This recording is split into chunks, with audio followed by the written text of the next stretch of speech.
오늘 하나님께서 우리에게 주시는 말씀은 시편 128편, 이 말씀을 중심으로 가족과 함께 동행을, 이런 주제로 말씀을 전합니다. 가족과 함께 동행을. 우리 한성공동체와 패스브레이킹 교회연합은 2022년을 출발하면서 새해 비전을 동행 365로 삼았어요. 동행 365. 제 책 제목이기도 하죠. 동행 365. 무슨 뜻이에요? 365일 하나님과 동행을, 그런 뜻이죠. 365일 하나님과 동행을. 그러면서 세 가지 목표를 정했습니다. 하나, 나부터 동행을. 둘, 가정에서 동행 소그룹을. 셋, 교회에서 동행 원형 소그룹을. 이제 오늘이 벌써 2022년 1월 16일 중순을 지나고 있는데, 어떻게 우리 패스브레이킹 싱어즈들 하나님과 동행하고 있어요? 아멘, 할렐루야. 아주 그냥 바로 아멘 하네요. 근데 종종 보면 슬로우 스타터가 있어요. 천천히 출발하는 사람들이 있는데 뭐 상관없어요. 시작하면 돼요. 어쨌든 여러분들이 올해 목적을 동행 365로 잡았는데 2022년 요절 말씀은 암송하면 좋겠어요. 시편 73편 23절이죠. 시편 73편 23절, 하나님께 가까이함이 내게 복이라. 내가 주 여호와를 피난처로 삼아 주의 모든 행적을 전파하리이다. 아멘. 한번 외워볼까요? 자, 한번 따라합시다. 하나님께 가까이함이 내게 복이라. 내가 주 여호와를 피난처로 삼아 주의 모든 행적을 전파하리이다. 하나님께 가까이함이 내게 복이라. 내가 주 여호와를 피난처로 삼아 주의 모든 행적을 전파하리이다. 시인은 무엇을 복이라고 했어요? 하나님께 가까이함이 복이라고 했어요. 하나님께 가까이함이 복. 왜 하나님께 가까이함이 복일까요? 그 다음 구절 나오죠. 하나님께 가까이함이 왜 복인지, 주 여호와가 나의 피난처가 되기 때문입니다. 주 여호와가 나의 피난처가 되면 우리는 최소한 5가지 복을 받게 되죠. 주고 3면에 보면 거기 여러분 쓰는 데가 있는데, 주 여호와가 나의 피난처가 되고, 내가 하나님을 가까이하여 주 여호와가 나의 피난처가 되면 최소한 5가지 축복을 받게 되는데, 첫 번째 축복이 평안이죠. 평안을 너에게 끼치노니 곧 나의 평안을 주노라. 그러니까 주님이 나의 피난처가 되면 내가 주 안에서 평안을 누리게 되죠. 두 번째 복은 주님이 나의 피난처가 되면 뭐예요? 안전하죠. 내가 밤에 자고 아침에 일찍 일어나더니 주께서 나를 안전케 하심이라. 주께서 나를 안전케. 그래서 주님이 나를 안전케, 주님의 피난처가 되면 내가 그 안에서 안전을 누리게 되죠. 세 번째는 주님이 나의 피난처가 되면 충만이, 충만. 아직 세상이 변한 게 없어요. 그런데 나는 주님으로 가득해요. 주님으로 가득하니까 어때요? 자신감이 있어요. 자신감이 있어요. 하나님이 나와 함께 하시니까 내가 무엇을 두려워하려? 자신감이 있는 거야. 아직 변한 건 없어요. 근데 주님이 내 안에 계시니까, 그분으로 충만하니까 자신감이 있는 거야. 충만의 복을 받습니다. 네 번째 주시는 복이 놀라운 복인데요. 주님이 나의 피난처가 되면 평안하지요, 안전하지요, 충만하지요. 그 다음에 지혜를 얻습니다. 지혜를 얻으니까 손대는 일마다 되는 거예요. 지혜를 얻으니까. 하나님이 우리에게 주시는 지혜는 분별력이지요. 그 지혜는 통찰력이죠. 통찰이 뭔지 아세요? 부분을 보지 아니하고 전체를 보는 거예요. 겉을 보지 아니하고 속을 보는 거예요. 외모만 보지 않고 저 깊은 것까지 보는 걸 우리는 통찰이라고 그러죠. 하나님이 우리와 함께 하시면 하나님이 주시는 지혜로 말미암아 그런 통찰력이 있어요. 통찰력이 있으면 사업도 잘하게 되고요. 통찰력이 있으면 작가들은 그림을 잘 그릴 수 있고요. 통찰력이 있으면 우리 목사들은 목회를 잘하고, 그리고 설교를 잘할 수가 있어요. 그런 지혜가 생기는 것이죠. 뿐만 아니라 지혜는 예견력이, 앞날을 미리 내다보는 거예요. 주님이 나의 피난처가 되면 네 번째 받는 복은 바로 지혜입니다. 그리고 다섯 번째 받는 복이 형통이라 그럴 거예요. 형통. 하나님과 통하고 사람하고 통하고 물질하고 통하고, 그래서 손대는 일마다 잘 되는 거예요. 할렐루야. 자, 우리 모두 하나님과 동행함으로 이 다섯 가지 복을 누리고, 그 다음 뭐예요? 여기 보니까 내가 주 여호와를 피난처로 삼아 주의 모든 행적을 전파하리다. 주께서 나에게 주신 평안, 주께서 나에게 주신 안전, 주께서 나에게 주신 충만, 주께서 나에게 주신 지혜, 주께서 나에게 주신 형통, 그것을 온 세상 만나는 사람들에게 전파하리로다. 할렐루야. 야, 어떤 시편 73편 23절 외워야 돼요? 안 외워야 돼요? 외워야 돼. 하나님께 시작. 하나님께 가까이함이 내게 복이라. 내가 주 여호와를 피난처로 삼아 주의 모든 행적을 전파하리로다. 이런 은혜가 올해 꼭 있기를 주의 이름으로 축복합니다. 오늘 본문 말씀은 여기에 조금 더 구체적이고 실질적인 말씀이죠. 시편 28편은 역시 하나님과 동행하는 자가 어떤 복을 누리는지를 노래합니다. 시편 28편 보겠습니다. 여호와를 경외하며 그의 길을 걷는 자마다 뭐가 있도다? 복이 있도다. 여호와를 경외하며 그의 길을 걷는 말은 우리 표현으로 얘기하면 하나님과 동행하는 자는 복이 있도다는 거죠. 2절은 어떤 복입니까? 내가 내 손이 수고한 대로 먹을 것이라. 내가 복되고 형통하리로다. 하나님과 동행하는 자가 누리는 산업의 복입니다. 3절입니다. 내 집 안방에 있는 내 아내는 결실한 포도나무 같으며 내 식탁에 둘러앉은 자식들은 어린 감람나무 같으리로다. 하나님과 동행하는 자에게 주시는 가정의 복입니다. 4절을 같이 읽습니다. 시작. 여호와를 경외하는 자는 이같이 복을 얻으리로다. 이것은 무엇입니까? 동행하는 자의 후렴기입니다. 찬양기입니다. 그리고 5절입니다. 여호와께서 시온에서 내게 복을 주실지어다. 너는 평생의 예루살렘의 번역을 보며 여호와와 하나님과 동행하는 자가 누리는 교회의 복입니다. 6절입니다. 같이 읽습니다. 내 자식의 자식을 볼지어다. 이스라엘에게 하나님과 동행하는 자가 누리는 대대, 자손 대대 누리는 자손의 복이죠. 여기서 하나의 결론을 얻어요. 세상이 어떠하든지, 코로나가 있든지, 아니면 어떤 어려움과 고통이 있든지 지금부터라도 하나님과 동행하면 전화위복, 복이 되는 거예요. 아멘. 자, 여러분 이제 오른손 들고 큰 소리로 아멘 하는 거예요. 하나님과 동행이 길입니다. 하나님과 동행이 방법입니다. 동행이 해답입니다. 동행이 회복입니다. 동행하면 다 됩니다. 할렐루야. 그게 우리의 표야. 한번 외쳐보면 동행하면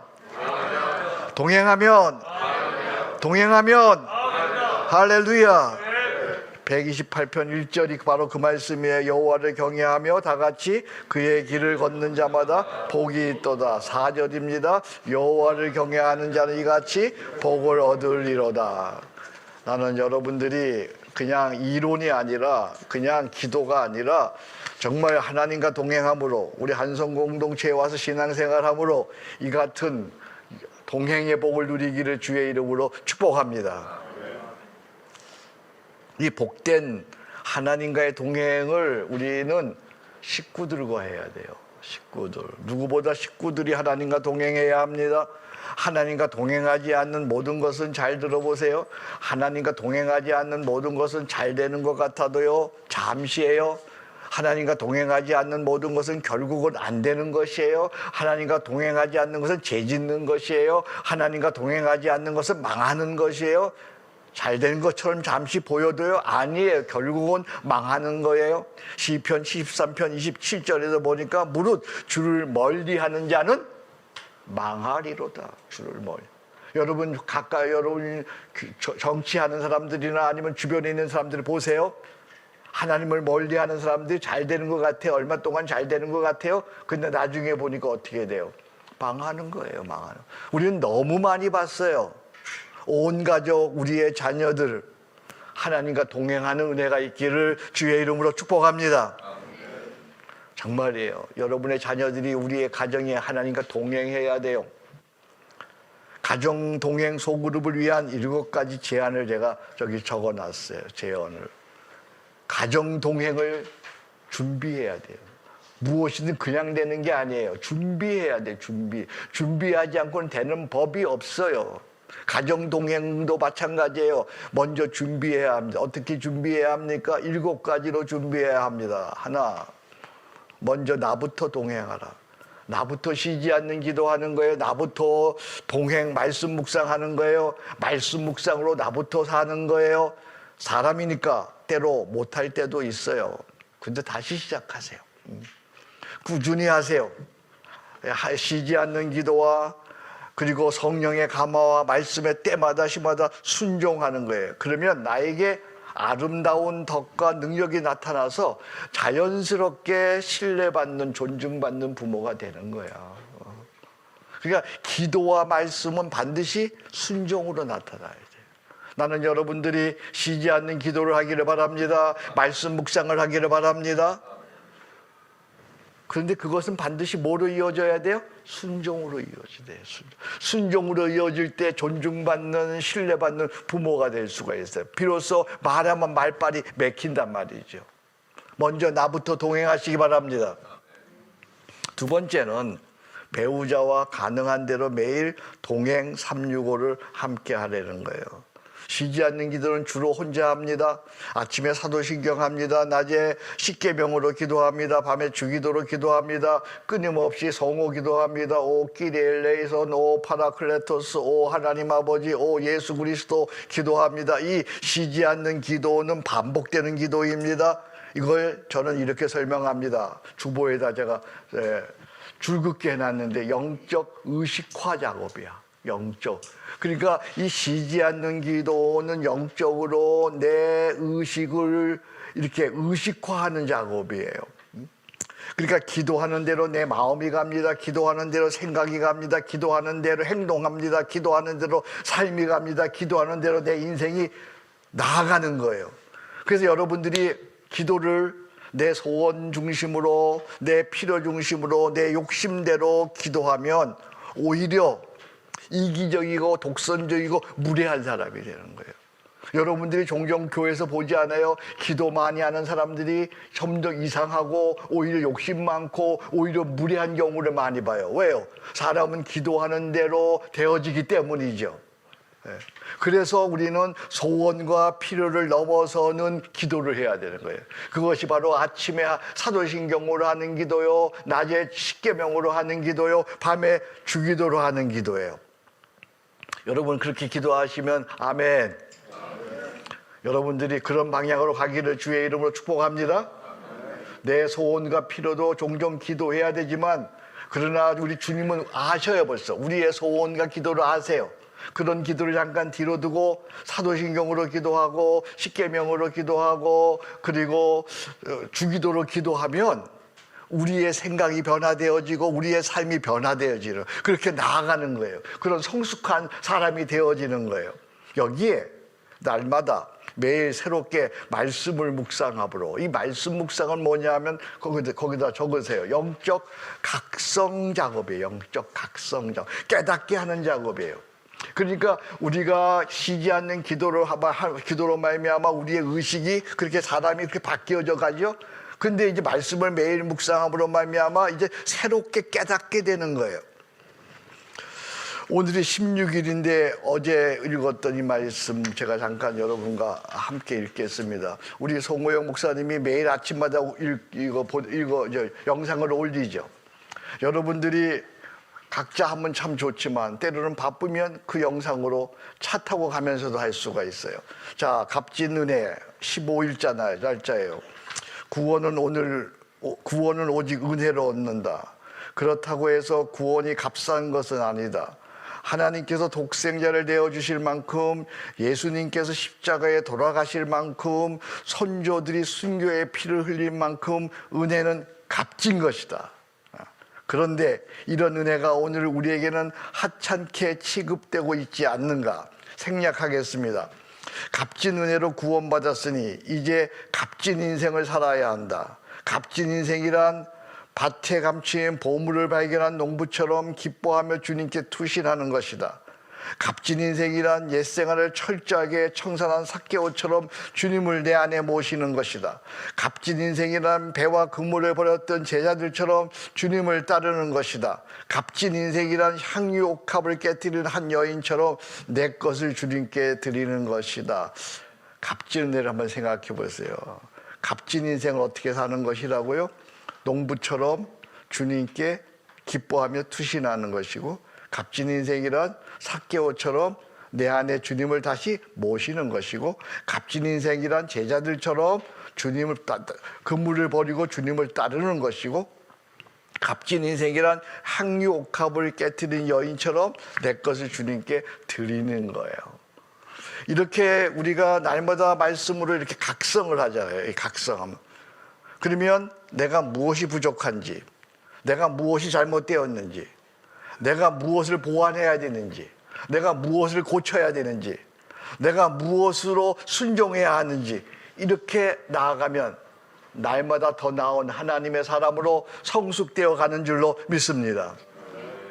그러니까 우리는 쉬지 않는 기도로 말미암아 우리의 영적 무식화 작업을 계속해 나가고, 그리고 말씀 묵상으로 말미암아 영적 각성 작업을 해 나감으로 말미암아 우리는 나도 모르는 사이에 자연스럽게 보다 더 나은 하나님의 사람이 되는 것이죠. 저의 경우에는 아침 식사 후에 아내와 제가 교대로 이제 이 책을 읽어요. 하루는 제 아내가 읽고, 하루는 제가 읽고, 그리고 하루는 우리 송 목사님이 올려놓은 영상으로 이렇게 책을 보면서 읽고, 이렇게 읽고 나서 함께 자녀를 위해서, 일가를 위해서 기도하죠. 나는 여러분들이 이 동행 365를 이렇게 집에서 남편과 아내가 아니면 자녀들과 함께 할 수 있으면 참 좋겠다 생각을 합니다. 세 번째는 자녀들에게 도움을 부탁하고 칭찬 격려하라. 품 안의 자녀라고 장성한 자녀는 내 마음대로 그렇게 되지 않아요. 장성한 자녀는 잘난 부모의 모습보다는 약한 부모의 모습에 더 관심과 애정을 느껴요. 저는 출가한 자녀들이 3자녀가 있어요. 지난 주간에 자녀와 손주들을 콘도로 초청해서 하룻밤을 함께 지내면서 극진하게 서비스하고 맛있는 거 사주고, 그리고 동행 가족 소그룹 할 것을 제안했어요. 시간을 투자했어요. 물질을 투자했어요. 그리고 부탁했어요. 나는 온라인이 서투니까 너희들이 주관했으면 좋겠다. 그렇게 부탁했어요. 그리고 매주 토요일 8시에 줌 동행 소그룹을 하기로 했어요. 겨우 허락을 받았어요. 그리고 호스트는 우리 아이들보다는 둘째 사이에게 맡겼어요. 이렇게 해서 어제 토요일 날 동행 가족 소그룹이 시작되었어요. 그러나 이것으로 끝나지 않아요. 4번째 보니까 동행 소그룹 진행 매뉴얼을 준비하라. 사전에 호스트가 둘째 사이예요. 그래서 호스트에게 문자를 보내서, 카톡으로 문자를 보내서 어떤 순서로 동행 소그룹을 할 것인지 그런 매뉴얼을 작성해서 미리 보냈어요. 그리고 서로 전화로 통화했어요. 대략 이런 순서로 진행했어요. 인도는 제가 하고요. 한영 인사말도 제가 하고요. 사도신경은 다 같이 하고요. 찬송은 우리 아이들이, 손주들이 이제 5살, 6살 이래요. 그래서 아이들이 함께 부를 수 있는 곡을 선택했어요. 이번에는 좋으신 하나님, 그걸 한국말 한 번 하고 영어를 한 번 하고 이렇게 하니까 아이들이 참 잘해요. 그 다음에 동행 365, 이것을 1월 15일자 어제 거죠. 그걸 호스트가 낭독하도록 했어요. 그 다음에 말씀 나눔과 동행 스케치는 제가 이렇게 나눴어요. 그리고 마침 기도, 주기도로 마쳤어요. 자, 5번째는 참여하고 싶은 즐겁고 유익한 축복의 시간이 되게 하는 거죠. 어린 손주들이 있으니까 너무 오래 하면 안 되죠. 그러니까 얼마나 하면 되겠어요? 보니까 한 15분 정도 너무 길지 않도록 그렇게 내외로 마치는 것이 좋겠죠. 종종 손주들의 특성도 넣으면 되겠고요. CCM 어린이 율동 영상 함께 부르는 것도 좋겠고요. 그런 변화를 가끔씩 시도하는 것이 또 좋은 방법이죠. 그리고 6개월에 한 번씩 개근상도 주고 모범상도 주고 이렇게 해서 격려를 하면 이게 참여하고 싶은 즐겁고 유익한 그런 축복의 시간이 될 거예요. 6번째는 동행 스케치를 나부터 시작해서 순서를 정하는 거죠. 하나님과 동행한 은혜, 그리고 동행한 감동, 동행한 축복을 나부터 한두 번 나눔으로 그것이 선례가 되어서 이후 식구들이 돌아가면서 이제 나누도록 하면 되겠죠. 이것도 너무 오래 하면 안 되고 한 7줄, 8줄 정도 하면 되죠. 지난주에 어제 나누었던 내용이에요. 자, 여러분들 여기 이렇게 보면 이 동행 속으로 동행 스케치에 보면 두 면이에요. 두 면인데 한 면은 뭘 적는가 하면 어제에 누구 어떤 일이 있었는가 중요한 내용을 여기다 적는 거예요. 중요한 내용 한 면은 어떤 일이 있었는가 여기다 이렇게 적어놔요. 누구를 만났고 어떤 일이 있었고 그다음에 이 면에는 여기 이쪽 면에는 여기에 있었던 중요한 내용을 하나님과 어떻게 동행했는지 한 사건만 여기다 적는 거죠. 자, 저의 내용을 여러분들에게 소개합니다. 참으로 놀라운 일이다. 지나가던 사람이 책 이야기를 듣고 무슨 책이냐고 묻고는 동행 365라고 하니 그 책 사면 안 되겠냐고 묻는다. 그냥 주겠다고 하니 기어이 사겠다고 해서 2권을 팔았다.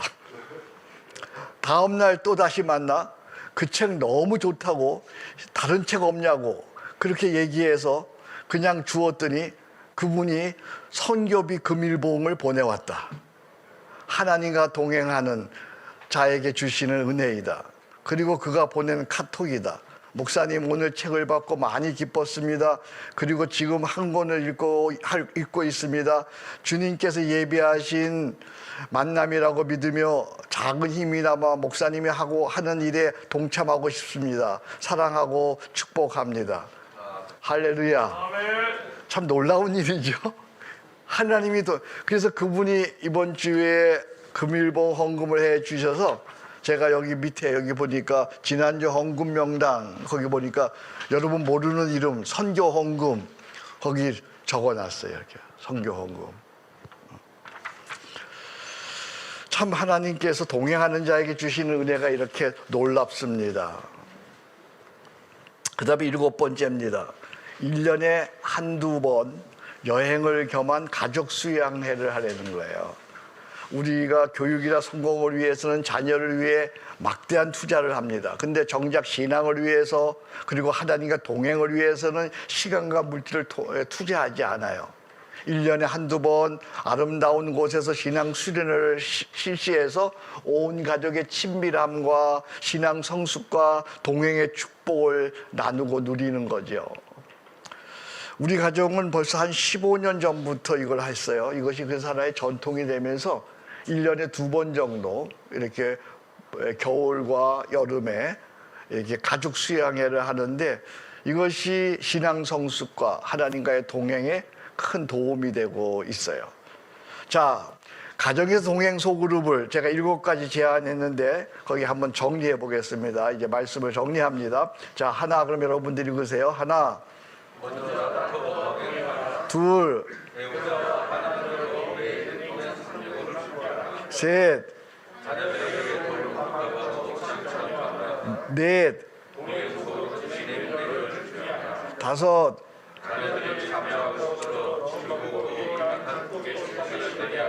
여섯, 일곱. 네, 그렇습니다. 세상에서 가장 좋은 곳 하나님과의 동행입니다. 이 동행을 나부터 하시기 바랍니다. 이 동행을 자녀들과 함께 하시기를 바랍니다. 이 동행은 결국은 한마디로 얘기하면 순종이에요. 순종. 하나님과 동행하는 자는 말씀의 감화와 성령의 감화에 순종하는 거죠. 이렇게 말씀의 감화와 성령의 감화에 순종하게 되면, 그래서 동행하게 되면 하나님이 주시는 평안이 있습니다. 하나님이 주시는 충만이 있습니다. 하나님이 주시는 지혜가 있습니다. 하나님이 주시는 승리가 있습니다. 하나님이 주시는 형통이 있습니다. 동행하면 다 되는 거예요. 아멘. 할렐루야. 아멘. 자, 시편 128편 읽고 말씀을 마치겠습니다. 우리 같이 읽겠습니다. 시편 128편입니다. 같이 읽습니다. 시작. 여호와를 경외하며 그의 길을 걷는 자마다 복이 있도다. 내가 내 손이 수고한 대로 먹을 것이라. 내가 복되고 형통하리로다. 내 집 안방에 있는 내 아내는 결실한 포도나무 같으며 내 식탁에 둘러앉은 자식들은 어린 감람나무 같으려다. 여호와를 경외하는 자는 이같이 복을 얻으리로다. 여호와께서 시온에서 내게 복을 주실지어다. 너는 평생에 예루살렘의 번영을 보며 내 자식의 자식을 볼지어다. 이스라엘에게 평강이 있을지어다. 아멘. 하나님 아버지 감사합니다. 오늘도 저희들을 부르시고 이제 올 한 해 동행하게 하시니 감사합니다. 나부터 동행하게 도와 주옵소서. 우리 가정의 모든 식구들이 하나님과 동행함으로 오늘 말씀대로 주의 길을 걷는 자마다 복이 있다고 하셨사오니 이런 복을 누리는 우리의 모든 가족이 되게 하여 주옵소서. 예수님의 이름으로 기도합니다.